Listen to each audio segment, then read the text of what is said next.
তুমি আমাকে বিয়ে কেন করলে? তুমি জানো আমি তোমার 10 বছরের বড়। সব জানি। তাহলে বিয়ে কেন করলে? সম্পদের লোভে। মজা করো না, কেন বিয়ে করলে? আমি মিথ্যা বলি না, আমি সত্যি বলছি। আমার আব্বু আম্মু আপনার সাথে আমাকে বিয়ে করিয়েছে শুধুমাত্র আপনার সম্পদের জন্য। তুমি এভাবে আমাকে সত্যি বলছো? তোমার ভয় হচ্ছে না আমি তোমাকে এখন যদি রেগে বের করে দেই? না, আমি সত্যি বলতে ভয় পাই না। আপনি বকা দিলে দিবেন, বের করে দিলে দিবেন, বাট যা সত্যি তাই তো শুনবেন, তাই না? তুমি কি জানো আমি বিধবা? জানি তো।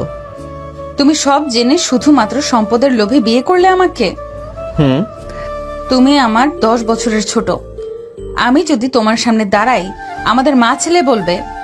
আপনি দেখতে অনেক সুন্দর, স্মার্ট, আপনার বয়স বোঝা যায় না। আর সব থেকে বড় কথা, 27 কোনো ব্যাপার না। বুঝলাম, বাট তোমার কি আমাকে স্ত্রী হিসেবে মেনে নিতে কোনো সমস্যা নাই তো? থাকলে আমাকে বলতে পারো। না, আপনাকে স্ত্রী হিসেবে মেনে নিতে আমার সমস্যা নাই।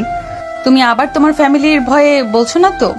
প্রথমে আপনাকে আমি বিয়ে করতে চাই নাই, বাট আম্মু আব্বু অনেক মেরেছে। আপনাকে প্রথম যখন দেখলাম তখন আমার আপনাকে দেখে ভালোই লাগছে।